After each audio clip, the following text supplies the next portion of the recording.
We will begin with Paul's desire in 1 Thessalonians 3, verse 9 and 10, where he says, as we keep praying most earnestly night and day, that we may see your face and may complete what is lacking in your faith. Paul had the joy of helping these people start on their spiritual journey, but he knew the spiritual journey did not end at baptism. And so he was looking forward to helping them complete what was lacking in their faith. The Hebrew writer says something similar, though his is a little more admonishing in Hebrews 5:13 and 14, where he tells us that everyone who partakes only of milk is unacquainted with the word of righteousness. Interesting thought to set with for a second. Those who only take milk are unacquainted with the word of righteousness. Now, I understand many will go, oh, no, preacher, I know the word. No, you don't. How do I know that they don't? Because the Bible said they don't. Everyone who partakes only of milk, and we'll give the newborn babe the exception there, but the ones who keep hanging around the milk bottle, they don't know the word of righteousness. Or he's an infant. But solid food is for those, for the mature, who because of practice have their senses trained. You know what I say? It's all training to distinguish between good and evil. So the Hebrew writer also was looking forward to helping people complete their journey. He was dealing with a different situation because those in Hebrews had kind of stalled out. They'd kind of had the mentality of, oh, I was baptized. What else do you want from me, preacher? And they hit their sticking point. And he was like telling, no, there's more to it than just getting baptized. That's just the enlistment. That's the enrollment. That's getting started. And there's a whole lot more to do after that. So Satan sits back and he enjoys those people who are in the Hebrews 5:13 and 14 because he isn't afraid of a church full of babies any more than you'd be afraid of a bunch of infants. Unless I brought them to your house and you had to take care of them. That may be a different story. But infants just aren't a threat. And spiritually, the same thing is true. Spiritual infants are not a threat for what Satan is trying to push forward in his agenda. So what we do is we get started, and then we look to the next higher hill. And we're always looking to the next higher hill. And that's a little bit tough to do in some ways because the obvious things in the beginning are so easy to see. Let me give you a really oversimplified list. You know, you put Christ on in baptism. If you were a person that used profanity, you go, okay, I got to quit cussing now. If you were a person who would kind of bend the truth a little bit here and there, tell you various lies when they were convenient, you go, okay, I got to quit lying now. If you're a person who did other things that were a little dishonest or not in line with Christianity, the beginning things are really obvious. But there's that fine tuning, that polishing that keeps going on. So Paul, we estimate that he's probably 62 or 3 years old at this time. He's been in the spiritual life all his life. And he says, not that I have already grasped it all or have already become perfect. You might just want to read complete there. I know perfect gives us English people a little bit of trouble sometimes. He said, but I press on, if I may take hold of that which I was even taken hold of by Christ. So Christ took hold of him, if you would, to take him on a spiritual journey. And now he's realizing why Christ accepted him. And so he's also going to take hold of that spiritual journey and cooperate or enter into cooperation with Christ. So he goes on in verse 13, brothers and sisters, I do not regard myself as having taken hold of it yet, but the one thing I do, forgetting what lies behind, which resting on our laurels is really a temptation. Well, you don't know everything I've done for this church. Don't matter. What did Paul say? Forgetting what lies behind, reaching forward to what lies ahead, I press on toward the goal for the prize, the upward call of God in Christ Jesus. You aren't in heaven till you get in heaven. Let me put it that way. That may be a good summation. So our spirituality is like peeling an onion. Hopefully not with as many tears, but there will be tears. And you just start going layer after layer after layer. There's more to learn. There's more holiness to learn. There's more to develop. When we peel back the next layer, we peel back the next layer. And I will give you a little, I'm going to call it a Sabbath day rest. When you get one layer peeled back, sit back and take a moment. Take a moment Not a decade, but take a moment and get kind of settled in there and go, okay, it's time to peel back the next layer.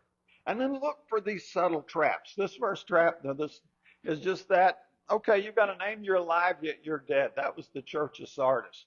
They had a great reputation. They had the approval and the applause of men. And yet Christ said, no, you don't understand it. They didn't get what Paul got. You know, Paul said, I press on. I got some more ground to cover. But the church of Sardis thought, nah, we're already there. We're doing pretty good.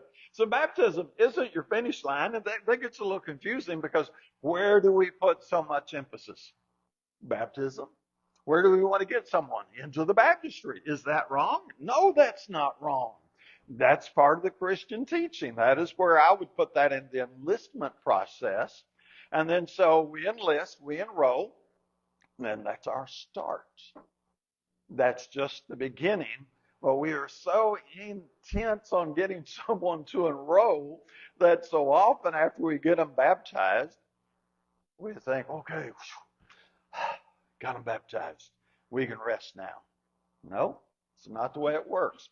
We can rest after we stand before the judgment seat of Christ. That's what 2 Corinthians 5:10 is. We'll all stand before the judgment seat of Christ, give an account of the deeds done in the body. And after he says, well done, thou good and faithful servant, then we can enter into our master's rest. But unless you have stood in front of the judgment seat of Christ and he has said to you, well done, thou good and faithful servant, then it's not time to enter into your rest. It's time to do the training that Paul was still doing when he said, I press on, or to complete that which is lacking, which Paul said to the Thessalonians, or the Hebrew writer saying to these folks, y'all need some training. Now, that's a paraphrase on my part, but so until we get to the judgment seat of Christ, we keep doing what Hebrews 11:6 says, and my emphasis there is actually the last part of that verse, where he says we diligently seek God. There is always more of God to seek.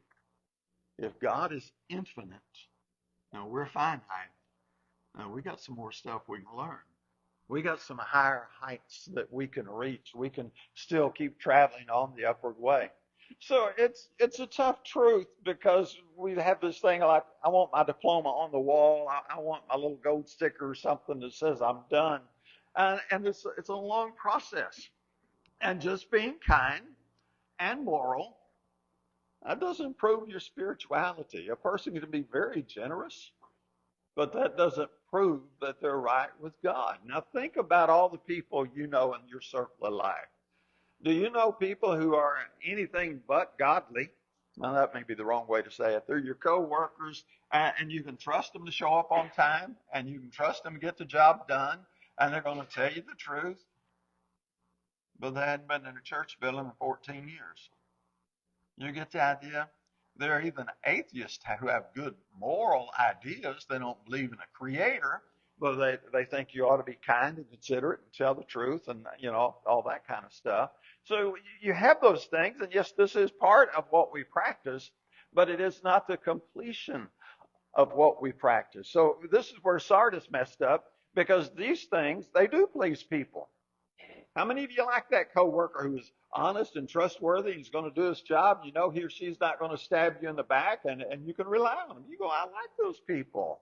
You give them a pat on the back, give them a high five, and you go right ahead. That's appropriate. But that doesn't make them right with God. So you can attend church and be spiritually bankrupt. And that's exactly what happened to the church at Sardis. They were gathering together as a church, and they were spiritually bankrupt.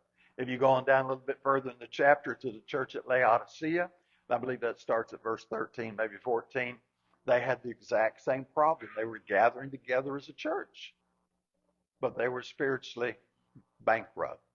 So the safest road to hell is the gradual one. And isn't it the truth? Most folks, now there are always exceptions to this one, but most folks that would run in the circles we run in are not going to go from good, admirable, we respect this person, and then the next day be totally rotten and mean and filthy.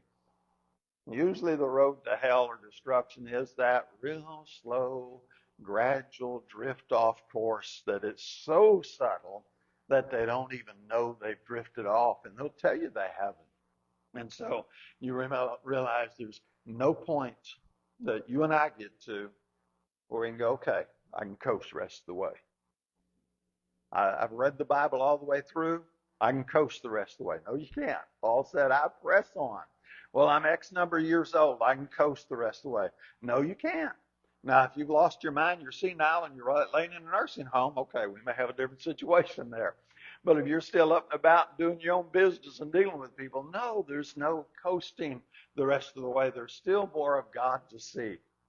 So we set our mind on this goal. And you can sum up Christianity in different ways, and my primary way would be the whole purpose of Christianity is to seek God. Now that's from Acts 17:26, right in that passage there.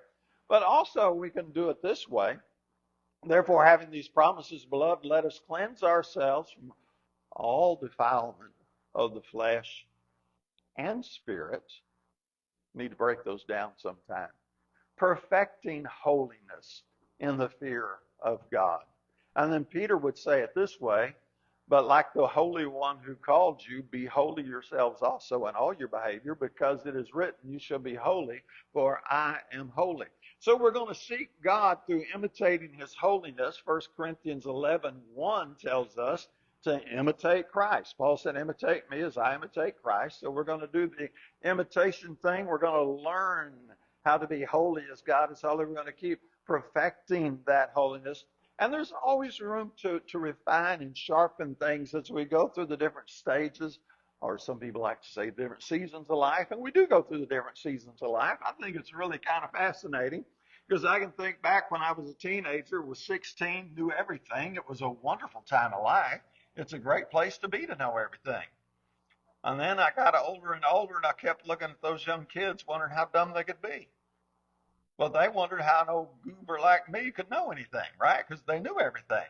And as you go through those seasons of life, there's different challenges. There's different things you face, and they go from relationship to spiritual to physical, because this old body is going to grow old and die. And you have to learn to become comfortable with that, because in 6,000 years, hadn't anybody figured out a way to avoid it. Now, there's some good hints on how to extend your health span a little bit, but guess what? You're still going to die. And so there's so much woven into that we always refine and sharpen and polish, and we keep doing like Paul said, we keep pressing on the upward way. So you look at yourself, and you're going to take an inventory, and you got to take inventory now and then, and it's really good. We're all on the spectrum somewhere. Now, I don't think anybody is 100% rotten. And I've known some pretty good candidates for that end of the scale, but I don't think anybody is 100% totally rotten to the core. And then we have the other end of the scale, which is 100% holy like God is holy. Don't think we've quite made that either, right? We're still aiming to Christ. So somewhere in between totally rotten and way up here on the good end of the spectrum, we all sit. And you kind of need to know where you sit. So if I want to go to Little Rock this afternoon for lunch, which I don't, but just for an example, if I want to go to Little Rock for lunch, the first thing I have to know is where am I? Because if I'm in Pine Bluff, I know how to go. But if I happen to be in Conway, I need to take a different way to Little Rock, right? And if I happen to be in Searcy, I have to take a whole different way to get to Little Rock. But if I don't know where I am, how can I get there? Just take a shot, and I'll probably end up down somewhere in Louisiana myself. So you got to know where you're at. And I totally think it's great to look at where you've been and how rotten you were in the past, and you've overcome this, you overcome this, you overcome that. I think you ought to give yourself credit for the progress you've made. Give yourself a little pat on the back. But don't let it go to your head. Just go, man, I've made a lot of progress. Let me see how much more I can make. What can I add to it? So I'm going to use three analogies really quickly. Let me belabor this one just a bit. Either you're in preschool, you're a little kid still in diapers, or you're in preschool, you're in kindergarten, you're first grade. That's great. Nothing wrong with a first grader when he or she belongs in the first grade. But as things progress, we're up the scale. We enter junior high, and that's great. Nothing wrong with being in the eighth grade. And then you get to senior high. Nothing wrong with being a junior. That's the way things go, right? But we move up. We move up. We keep moving up. And if you're really, really, really into the educational thing, then you go to college. You can do your little 2-year community college. You can do your 4-year. You can go all the way and get your doctorate. I know of people, actually met these people that had multiple doctorates. I'm like, I think that's a little overkill myself, but you can keep going and you can keep pressing on. And so this is what we do. We're in the school of spirituality. And graduation is when we finally stand before Christ and he says, well done. And then we get to graduate into heaven. Now, you could use a military analogy if you want. You can be a new recruit. You're still on the bus. You're just getting off the bus. You're just getting yelled at. You're just getting your hair cut. You're really the newbie. Or maybe you're just a private now, or a private first class, which they told me that meant perfect for cleaning, private first class. Or you can be moving on up the ranks. Maybe you're corporal, sergeant, lieutenant, whatever. You're climbing. That's fine. But it all starts there at the bottom. And you have to know, where am I in my development? And so in your military career, you'd have to know. Of course, the karate analogy, a newbie always starts off as a white belt. For some reason, that's pretty standard across the spectrum of all martial arts. And at the top end of martial arts is, of course, the black belt. Now, in between schools vary, but still they have their different color of belts so that you'll know where you're at, so you'll know what kind of training you need to engage in. That's wonderful stuff. That's really good stuff. So you need the clarity. You've got to take inventory. Where am I? Acknowledge your progress. Okay, time for the next step. Set your sights on the next reasonable step. Don't set it too far out because you can't do it. So if we go back to the military analogy, and you just got into boot camp and you're just wondering why in the world did I enlist because there's some real tough guy yelling at you, it's kind of hard to go from there to I want to be a 5-star general or whatever's all the way to the top, right? No, that didn't work that way. You take the next step. Survive boot camp. And then you take the next step and the next step. And so when we set our sights on the next reasonable step, that's where, for you, my next reasonable step and your next reasonable step may be different.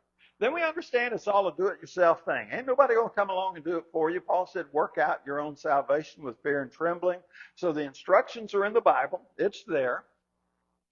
And then we study to show ourselves approved. We learn what's in the Bible. Jeremiah said, it's not in me. Not a man who walks direct his own steps. Let me toss Proverbs 28:26 in there where he said, he who trusts in his own heart's a fool. So I'm going to send you back to the word, Psalms 119:105, where he said, thy word is a lamp unto my feet and a light unto my path. So other people can help you out. Absolutely. That would be Hebrews 10:24, right? We encourage one another in order to stir up love and good works. So two heads are definitely better than one. But at the end of the day, only you can grow you. That's just pretty much life all the way across the board, isn't it? I don't know what you have planned for lunch, but only you can eat your meal. I don't care how well the cook is, the cook can't eat for you. And if you want to go to the gym and exercise, the personal trainer can't train for you. And if you want to get well at the doctor can't take your medicine for you. And if you want to grow spiritually, the elders and the deacons and the preacher and fellow Christians can't grow for you. You work out your own salvation with fear and trembling. So I tell you all the time, just ask, okay, how's this training me? How's this working? I did get the comment earlier this week, said they didn't like the training they were going through this week. Think the flu bug, and I'm like, yeah, I wouldn't like that training either. It's not always really clear, and it's not always really easy, and sometimes you'd just rather skip it altogether. Amen on that one, right? Look for some specific areas in your life to work on. Pick 1 or 2 things. Don't pick too many, because you pick 45, you're never going to get them done. You're going to be all over the place, so we're very single focused. So I know I've used this analogy before, but I think it's a really, really good analogy. You want to dig a well. We're going to do it old school style. We're going to give you a shovel and start digging. And so you go out to the field and you take out a scoop. You look in the hole and go, Well, it didn't work. Ain't no water in that hole. I'll go over here about 10 feet and take another scoop. And you go dig another scoop out, and you look in there, well, there ain't no water in that hole either. And you keep going, and you go, and you go. Now, it's going to take you about 10,000 shovelfuls to get a real well. But if you just keep doing one shovelful at a time, and then moving over here, and then moving over there, and moving over there, you're going to have a field with about 10,000 little holes in it. But if you'll take all those shovelfuls and concentrate them into a nice little focused area, I've been told around here you might hit water at 12 foot deep. Now, total trivia thing, but some of you have heard stories over in Sherrill area where they used to drive a well by taking a pipe with a pointy end on it and hitting it with a sledgehammer, and about 12 feet in the ground, you hit water. I see some of you smiling. You know that story. I've only talked to you. I've never done it. So, but you got to stay focused until you hit the water you're looking for. Martha's problem was not that she was sinning. Martha was not drinking and smoking and gambling, was she? Christ said, Martha, Martha, you're worried and distracted by many things. Now, you got a little paradox here. Martha was not doing anything sinful. Yet Martha sinned. She missed the mark. And that's all sin means, is to miss the mark. How did she miss the mark? She got scattered over too many things, and she didn't focus on the one thing that was necessary. Get focused in on what's necessary. Seek first the kingdom of God and his righteousness, and you're going to do fine. Then you want measurable goals. You want to be able to sit down and look and evaluate. So you need some specific steps, not generalities. Now, generalities are fine when we're talking here. We say in prayers a lot of the time, we say, Lord, help me be a better Christian today than I was yesterday. For a public prayer, amen. I think that's perfect for a public prayer. For your private meditation, you need something different. We sing in our song, I'm pressing on the upward way. New heights I'm gaining day by day. Still praying as I onward bound. Lord, plant my feet on higher ground. I love that song. I think that's a great song. But if in our personal life we don't identify the steps we need to take, then we're not really going to be pressing on the upward way and gaining new heights day by day, because we just kind of did a general vague thing. So we're going to examine and scrutinize our ways, as Lamentations 3:40 would say. I kind of like that. Let us examine and scrutinize our ways. This is out of the New American Standard, incidentally. So where do you need improvement? I don't know. That's where you decide. Is it your prayer life? Is it your patience with other people? Maybe patience with yourself. Resisting temptation. And don't think too big, deep, raunchy kind of stuff here. Just anything that gets you in the Martha category. Is it prioritizing your spirituality? Is spirituality really number one? Or is it kind of something you squeeze in at the end of the day after you did everything you already wanted to do? Is it deeper Bible study? 2 Timothy 2:15, the studying shows self-approved. You just got to figure those out. So, we want to be perfect. We want to be complete. We want to be lacking nothing. These are our 6 steps. Quick review. Beware of the subtle trap of being better than other people, but failing to press on the upward way. That's Sardis and Laodicea. Keep your goal right in focus. The goal is to seek God. That's Hebrews 11:6. Take inventory. And let me add to that, when you goof up, and you're going to goof up, because we all sin, don't beat yourself up for it too bad. Just be honest with yourself. That wasn't very smart of me, was it? I ain't going to do that again. And then if you feel like you crossed the line with God, then do your 1 John 1:9. If we confess our trespasses, he's just and faithful to forgive us. Learn your lesson and move on. The problem is a lot of us spiritually do like we do in a diet. How many of you done this? I mean, I've done it so many times I lost count. I'm going to start a diet this week. I'm starting tomorrow. And I get through Monday morning really well, Monday evening, Monday night maybe. Tuesday, all of a sudden I mess up. And I go, well, I blew it. I'm done. I'll start again next week, maybe. So it'll never work that way, will it? You get it when we talk about there. So take inventory. You messed up. Go, okay, I blew it. Keep going on. Remember, you got to own it. It's yours. Do it yourself. Identify your specific areas. That's just between you and God. You can talk to somebody if you want, but that's your business. Measure your progress. Am I really making progress? And how so? How would you defend the argument that you are making progress? So, may we never ever settle for wherever it is we're at in our journey.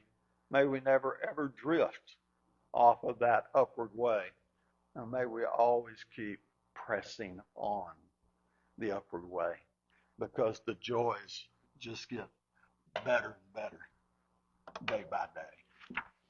If you're in the straight and narrow course, I want you to stay the course. That's exactly what we do. If you haven't begun the journey, then as we're getting ready to sing softly and tenderly, Jesus is calling, our baptistry is ready. We'll help you any way we can. While together we stand and sing.